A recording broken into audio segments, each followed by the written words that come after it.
All right, everybody, check out all the plants that we have in the house.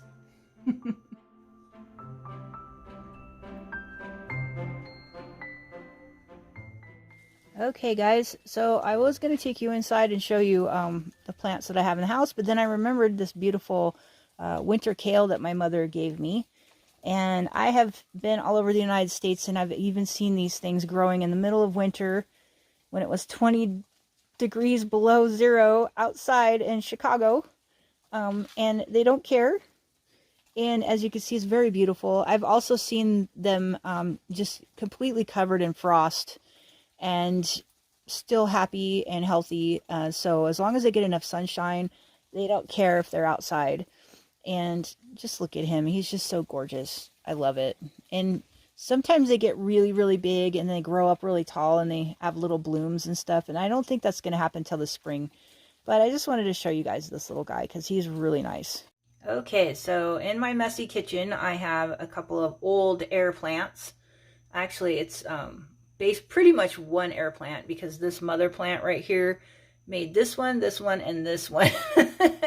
And I've had her for about 15 years or so, maybe at least 10 years. And I've carried her around all over the place, all over the country. I've had her in my motorhome and in my van, and so I'm pretty attached to this thing. It's kind of like a pet.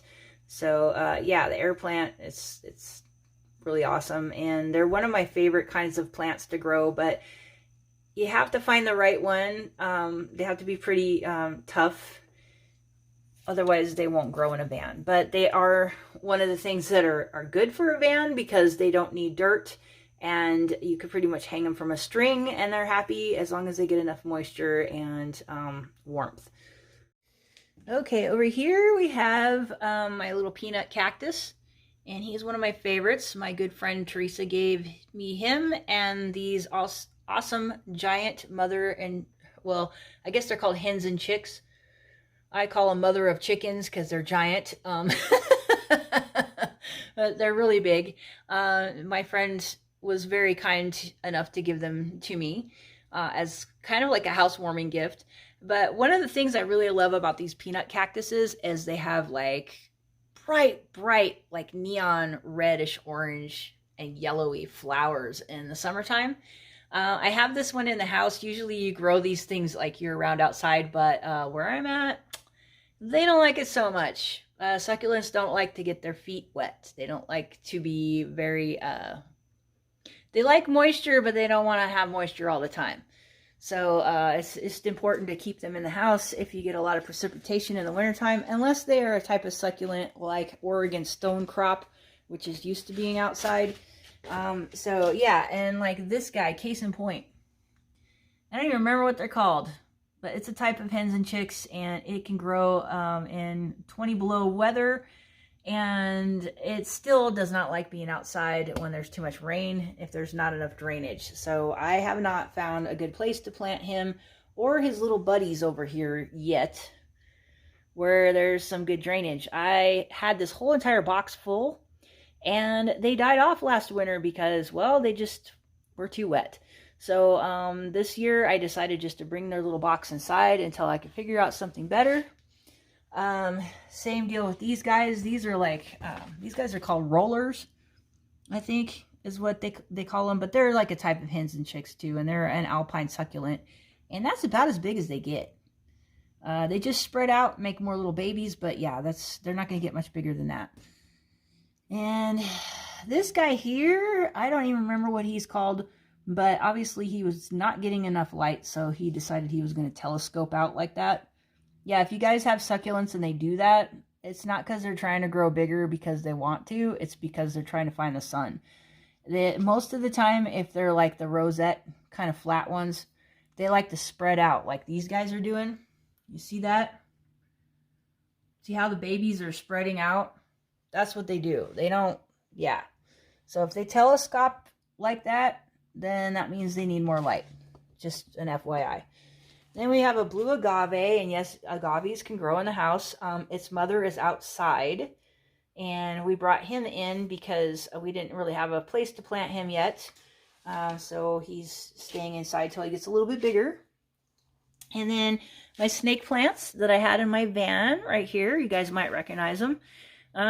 They're taking a long time to recover because they fell down too many times when I was going around corners. So they're still recuperating. I'm surprised this one is still alive because it was a rescue from Lowe's anyway. They weren't treating it too well. So yeah, it's hanging in there. And then this one is a baby off of a plant that my friend gave me that I had to separate and give to another friend. But thank you, Glorianne. That's still growing and doing beautiful. And this monster aloe vera is something I've had for a very long time.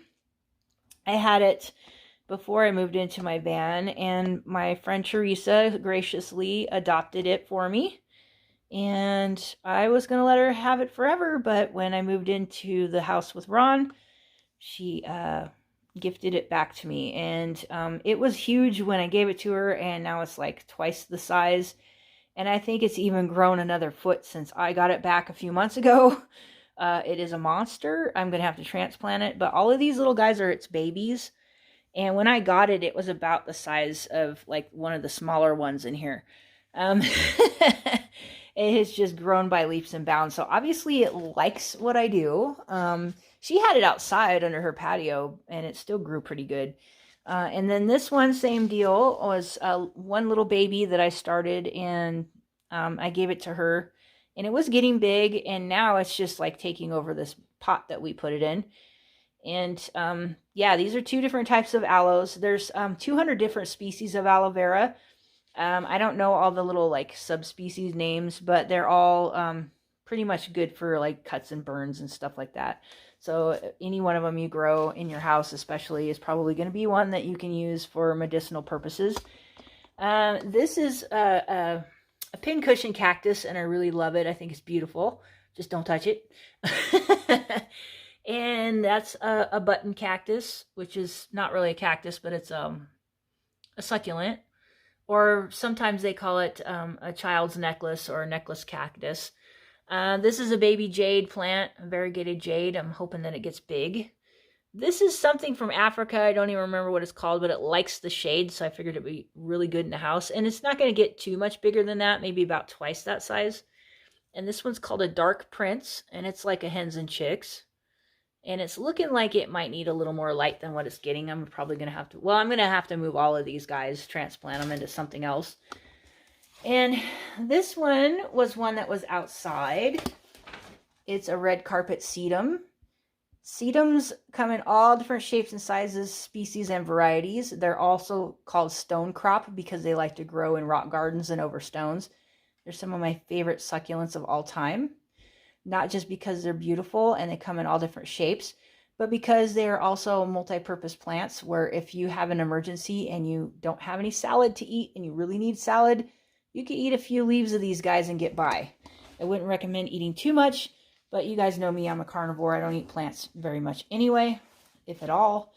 But yeah, that's just a useful little tidbit if you guys needed something when an emergency happens.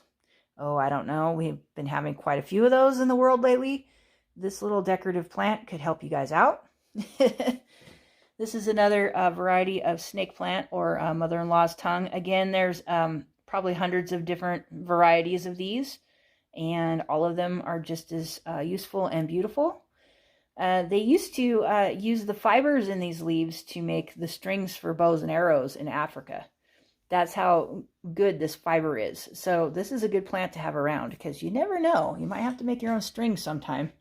And they're easy to grow and very hard to kill. And some of them grow to be like 3 or 4 feet tall or even taller. I've seen bigger ones inside of buildings in San Francisco that would just blow your mind. Probably 20 or 30 feet tall. And that's not an exaggeration. So yeah, they're an interesting plant to grow and have around. And speaking of different species of aloe vera, here's one called Bright Star, and it's one of my favorites, and it's not going to get much bigger than this. It stays teeny weeny, and I'm not sure if I would want to use it medicinally, but I'm pretty sure you could since it's an aloe vera. And I don't know if you guys could see that on camera, but it's growing a little baby right there.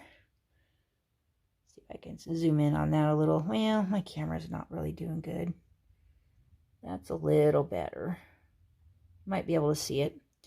And then this one was beautiful when I got it, but for some reason, I guess it had some sort of disease before I got it. So it was like a white ghosty looking hens and chicks kind of deal. Like a lotus flower, I think is what they called it, but it's not lotus. It's just a hens and chicks. But it's really pretty when it's not messed up. And I'm hoping that these little leaves will come back, but I doubt it. Kind of starting to lose hope on that one. And here's another type of stone crop or sedum. And I had it growing outside as well, but like I said, I don't want to keep them out there this winter because they died back too bad. There's just not a really good way for me to plant them where they can get enough drainage in spots where I can enjoy them. We have a lot of places that might be good outside, but not where I can see it from the window or remember to take care of them. So I just kind of keep them in pots and move them in and out of the house, I guess, until I can figure out something better. And then this aloe vera is probably the same kind that I have that's like the big monster one. And it was Ron's. And that's about the size mine was when I got it. My little monster one. And he was sick for a while, and I basically nursed him back to health. As you can see, some remnants of what was going on here. I can't remember what this is called, but this is caused from too much water and not enough sunshine.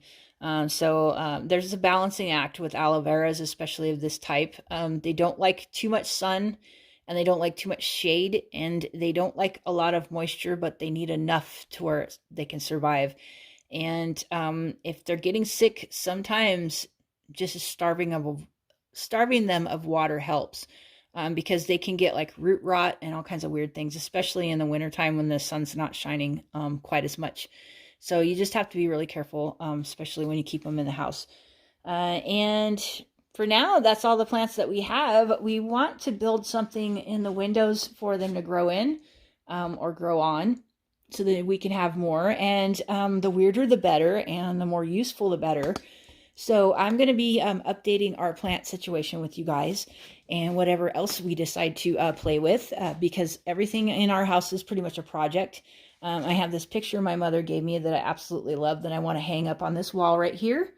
And it'll look really good with a whole bunch of plants all around it. So hopefully we'll get to do that. And I want to get some creeping and vining plants and try to figure out a way to hang them someplace. But for right now, I'm not sure if I'll be able to do that. So yeah, that's what we got going on in the plant world in our little house. And alrighty. All right, you guys. Well, I hope you found that interesting and maybe gave you some ideas of what you can possibly grow in your house and in your van. And good luck to you on your plant journey. It's always a learning experience. It's one of my favorite things. I'm always learning and relearning how to garden everywhere I go. And it's one of the better things about having plants and one of the interesting challenges. And yeah, there's always room for improvement, and just listen to your plants. They will teach you everything. All right, guys, talk to you later. Have a good one. See you next time. Bye.